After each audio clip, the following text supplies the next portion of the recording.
What's up, guys? Thanks for watching Kodiak MD. I'm Amir, and this is my Kodiak 100. I'm going to be flying it and doing some cool stuff with it. I'm going to take you guys along for the ride.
I'm over up in Spokane, Washington. It's New Year, January 2023. I haven't made a video for a couple of weeks. I've had a lot going on. Holidays and stuff were pretty busy. So I'm here kind of hanging out by myself, and I figured why not make a video. A lot of people have been emailing me and asking a lot of questions on YouTube and stuff. So I'm up for Kodiak Recurrent training. And that's something that you have to do annually, at least in my my journey of where I'm at with flying. It's really nice to, kind of be able to experience this and be able to go to school and, just better educate myself with flying and, the systems and the operation of the Kodiak. So I came up to Spokane yesterday. It's cold, it's snowing outside. It's weather's been pretty crazy in SoCal, and the flight here was pretty bumpy. Anyways, I just wanted to talk about the training that's done for the Kodiak and what it entails, and what I've been going through with it. So the first thing I want to say is the Kodiak training is done at a place called Park Water Aviation. That is the factory approved school from Kodiak, and it's up in Spokane, Washington. And these people are really, really, really awesome there. I mean, the entire staff they're so pleasant, so easy to work with. The instructors really want you to learn. They really understand the Kodiak really well. And, my hats go off to Kodiak for being able to pick such a well-rounded team and such a well-rounded group of people that help guys like me learn how to get into the Kodiak. Now, I did this course last year. I did it in basically the end of October, beginning of November. And at that time, I didn't even have my pilot's license. So, I was doing the course. I think I was probably the only person that's ever done it without having their pilot's license at the time. But, I was in the simulator practicing emergencies, doing all this kind of stuff. And I knew what was going on, but I didn't have experience and I didn't have seat time in a Kodiak. At that time, I had 0 hours flying a turbine or flying a Kodiak. So I didn't even know how to start one. So, getting in the simulator and just learning the start sequence was a big deal to me. And learning all the systems of the airplane and just how things are was a lot to take in as a really new pilot with no experience, sitting in the cockpit of the plane. Fast forward to now, I have over 200 hours flying the Kodiak, instrument rated, and it's been a really good learning process for me. So part of the course is ground school, and they go over the systems. In the initial course, there was a lot with the systems and the functions of the airplane and what you need to do, and it was really in depth, and it was really nice because they went through everything. It was a 5-day course, and it gave a lot of background and a lot of insight to the plane. Well, at this point, it's like you understand the systems and you understand like what you need to do with the airplane, like, you know, for example, the oil, what kind of oil to use. So they don't tend to review that kind of stuff in the recurrent course. And what struck me as being pretty interesting was that they were actually, the ground portion had a lot of accidents and crashes, like how have Kodiaks been crashed, what the outcome has been, and why those accidents happened, and what the pilot error was that led to that accident. And for me, it was pretty enlightening because it's the sad part of aviation. I feel like you learn from other people's mistakes, but just understanding what other people did to get themselves in a bind and get themselves in a bad situation with the Kodiak, I think was a good experience. I didn't expect that in the course, and it was something that I think the angle that they take with it was very helpful for me personally. So once the ground portion is done, you go ahead and you do the simulator sessions, and again, you're with an instructor sitting in the simulator, and they're simulating flights that you do with the Kodiak. We're going to take off here. It's going to be IFR. We're going to file a flight plan. Let's do the instrument departure procedure, and then you're going to fly somewhere and you're going to do an approach. And so doing all this in the simulator has been really great. I got my butt kicked today. We did about 5 to 6 hours, I believe, in the simulator. And, it was a lot of IFR flying, approaches. Then in the middle of all that, they do emergencies. And I feel like I did pretty well with the emergencies. I screwed up on one of them. The one and it just bugs me still. What I missed was, the way the Kodiak works is it has a fuel control, it's a mechanical fuel control system.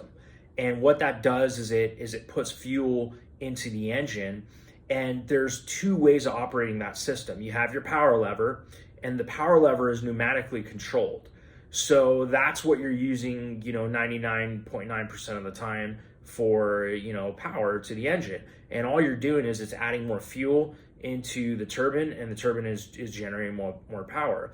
Well, what happens is if there's a problem with the pneumatic system, there is a override called the emergency power lever, and it's the small little knob that's right next to the power lever, the big power lever, and that's basically your backup power lever. So if you lose power, there could be a flaw in the pneumatic lines or the pneumatic system, and this bypasses all of that and activates the fuel control system directly.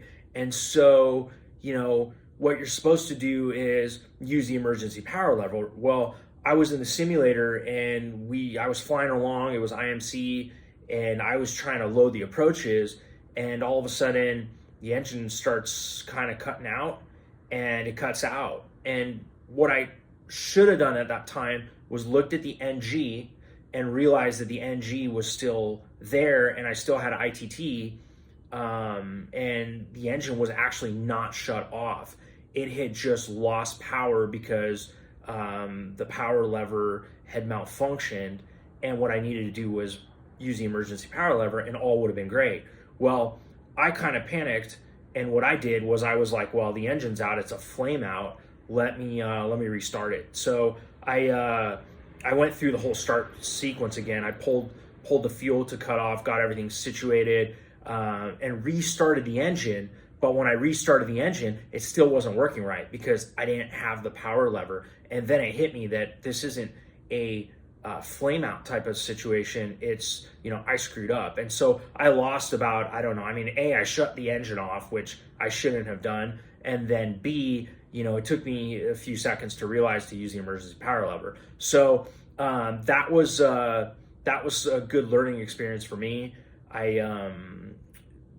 In the next simulator session, I got the same type of error, but this time it was on an approach. I was coming in for the approach, and the power started cutting out, and it was good because I kind of like redeemed myself. I looked at the NG was still on, and so the engine was still on, and I used the emergency power lever, and it was a non-event.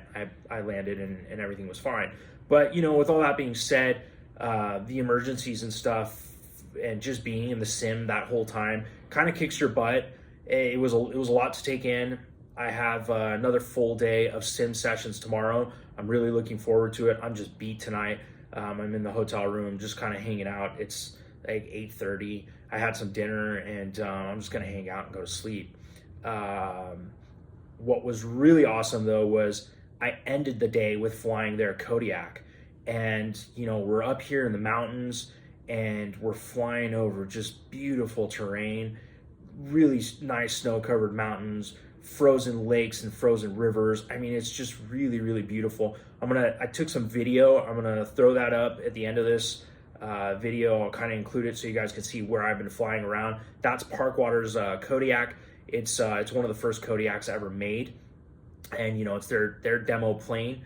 I got to do 4 landings on really tiny strips. These were like, I think one of them was like 35 or 40 feet wide. That was the narrowest strip I've personally landed on, and there was snow around it and stuff like that. It was really, really cool. Gave me a lot of confidence because the approach, there was some high terrain and trees, so I had to come in over the trees, drop down. The sink rate was really high, and then it was a really narrow runway. And so it was just, when I landed, I was kind of like, whoa, I was able to do that. And it made me, just boosted my confidence. I felt a lot better about it. We took off, did it again. And it was just a really cool experience. I'm really, really looking forward to tomorrow and what I learned tomorrow. It's been really great being able to have a company like Park Water be able to train me with the Kodiak. And when I was coming up here, it's kind of a long haul to get to Spokane, Washington from where I live. I was a little annoyed by it, like, gosh, I got to go all the way up there. But once I got here, I'm really happy to be here. And I was telling myself, like, this has been so great for you. And the next progression from this point is, of course, I have to do the annual every year. But there's 2 things that they do that are really special. One is they do a float plane rating. And so I'm signing up to do the float plane with my friend Matt. We're gonna do that, and that's gonna be super, super cool. They have a really, really nice Kodiak on floats. And so I'll send you guys, put a video of that in this as well. But we're gonna do that. And then the other really neat thing is they have a backcountry flying course.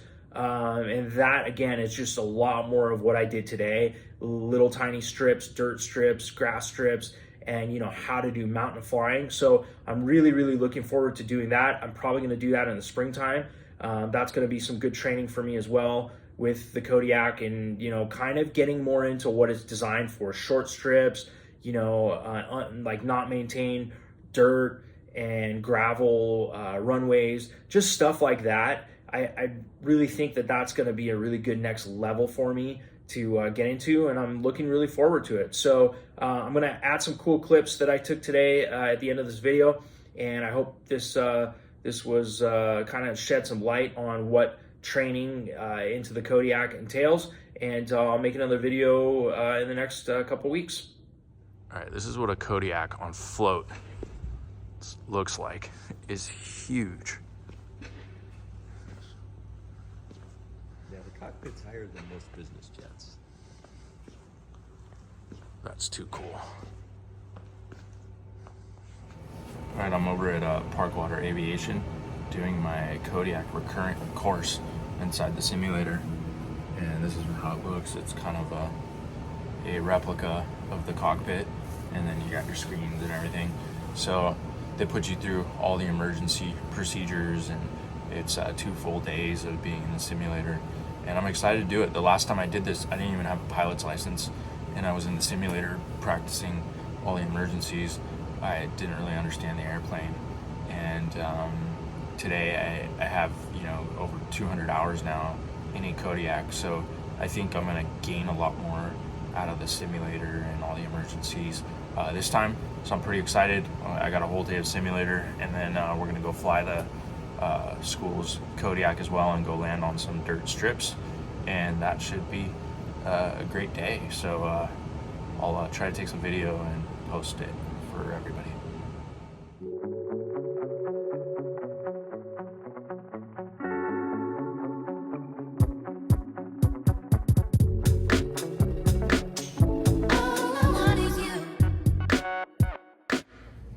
Heading out to go fly in the snow.